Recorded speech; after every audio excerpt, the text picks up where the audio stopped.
नमस्कार, स्वागत है आपका कबीर न्यूज में। मैं हूं प्राची भटनागर। तमिलनाडु की सामाजिक और राजनीतिक बुनावट पर ईवी रामस्वामी यानी पेरियार का असर कितना गहरा है, इसका एक अंदाज़ा इससे भी लग सकता है कि साम्यवाद से लेकर दलित आंदोलन, तमिल राष्ट्रवाद, तर्कवाद और नारीवाद तक हर धारा से जुड़े लोग उनका सम्मान करते हैं। सम्मान ही नहीं करते बल्कि उन्हें मार्गदर्शक के रूप में देखते हैं। उन्हें एशिया का सुकरात भी कहा जाता है। इरोड वेंकट नायकर रामासामी का जन्म 17 सितंबर 1879 को मद्रास में हुआ था। इनके चाहने वाले इन्हें प्यार और सम्मान से पेरियार बुलाते थे। इनका जन्म संपन्न और परंपरावादी हिंदू परिवार में हुआ था। उनके पिता वेंकटप्पा नायडू एक धनी व्यापारी थे।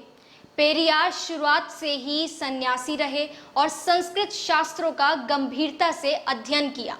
पेरियार को आत्मसम्मान आंदोलन या द्रविड़ आंदोलन शुरू करने के लिए जाना जाता है। उन्होंने जस्टिस पार्टी का गठन किया था, जो बाद में जाकर द्रविड़ कड़गम हो गई। पेरियार आजीवन रूढ़िवादी हिंदुत्व का विरोध करते रहे। उन्होंने हिंदी को जरूरी बनाने का भी घोर विरोध किया। उन्होंने ब्राह्मणवाद पर करारा प्रहार किया और एक अलग द्रविड़ नाडु की मांग की। महात्मा गांधी से प्रभावित होकर पेरियार ने कांग्रेस ज्वाइन की। गांधी जी के अनुयायी बनकर उन्होंने असहयोग आंदोलन में जमकर काम किया।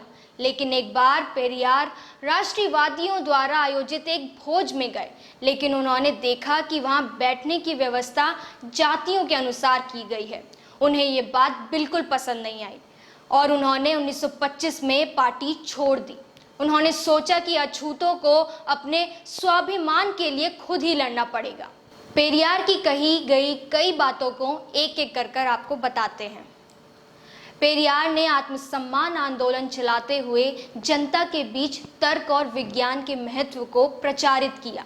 वे पूजा पाठ और ईश्वर को शूद्रों के खिलाफ ब्राह्मणों का षड्यंत्र मानते थे। 1932 में वे सोवियत यूनियन गए और वहां से बेहद प्रभावित होकर लौटे। उत्पादन के साधनों पर राज्य का नियंत्रण हो, पेरियार इसके समर्थक बन गए। उनके समर्थकों के बच्चों का नाम रशिया से लेकर मॉस्को तक रखा जाने लगा। 1944 में पेरियार ने द्रविड़ कड़गम बनाया, जिसने तमिलनाडु की राजनीति को हमेशा के लिए बदल दिया। द्रविड़ कड़गम का मतलब था आर्य ब्राह्मणवादी और वर्ण व्यवस्था का अंत कर देना, जिसके कारण समाज उच्च और नीच जातियों में बांटा गया है। आगे चलकर पार्टी में विभाजन हुआ और डीएमके एआईडीएमके बनी, लेकिन पेरियार निर्विवाद पथ प्रदर्शक माने गए। करुणानिधि के बेटे और डीएमके प्रमुख स्टालिन तमिलनाडु राजनीति में बड़ी हैसियत रखते हैं। एक धार्मिक हिंदू परिवार में पैदा हुए पेरियार धर्म के घंघोर विरोधी रहे। ब्राह्मणवाद और हिंदू धर्म की कुरीतियों पर उन्होंने छोटी उम्र से ही प्रहार करना शुरू कर दिया था। वे ना मूर्ति पूजा को मानते थे, ना ही वेदांत को, और ना ही बाकी हिंदू दर्शन में उनकी आस्था थी। उन्होंने न केवल धर्म ग्रंथों की होली जलाई, बल्कि रावण को अपना नायक भी माना। पेरियार जनता के बीच बड़े कड़े शब्दों में देवी देवताओं पर प्रहार करते थे। धर्मभीरू लोग कहते थे कि पेरियार पर ईश्वर का कहर टूटेगा, लेकिन पेरियार उल्टा चुनौती देके कहते थे कि अगर भगवान है और उनमें जरा सी भी शक्ति है तो वह उन्हें दंड क्यों नहीं देता, उनका जीवन छीन ले। उन्होंने ब्राह्मण पर कहा, ब्राह्मण हमें अंधविश्वास में निष्ठा रखने के लिए तैयार करता है, वो खुद आरामदायक जीवन जी रहा है, तुम्हें अछूत कहकर निंदा करता है। मैं आपको सावधान करता हूँ कि उनका विश्वास मत करो। ब्राह्मणों ने हमें शास्त्रों और पुराणों की सहायता से गुलाम बनाया है। अपनी स्थिति मजबूत करने के लिए मंदिर, ईश्वर और देवी देवताओं की रचना की। सभी मनुष्य समान रूप से पैदा हुए हैं, तो फिर अकेले ब्राह्मण को उच्च व अन्य को नीच कैसे ठहराया जा सकता है? आप अपनी मेहनत की गाढ़ी कमाई क्यों इन मंदिरों में लुटाते हो? क्या कभी ब्राह्मणों ने इन मंदिरों, तालाबों या अन्य परोपकारी संस्थाओं के लिए 1 रुपया भी दान दिया? हमारे देश को आज़ादी तभी मिली, ये बात समझ जानी चाहिए, जब ग्रामीण लोग देवता, अधर्म, जाति और अंधविश्वास से छुटकारा पा जाएंगे। केरल के वायकोम में छुआछूत की जड़ें काफ़ी गहरी जमी हुई थी।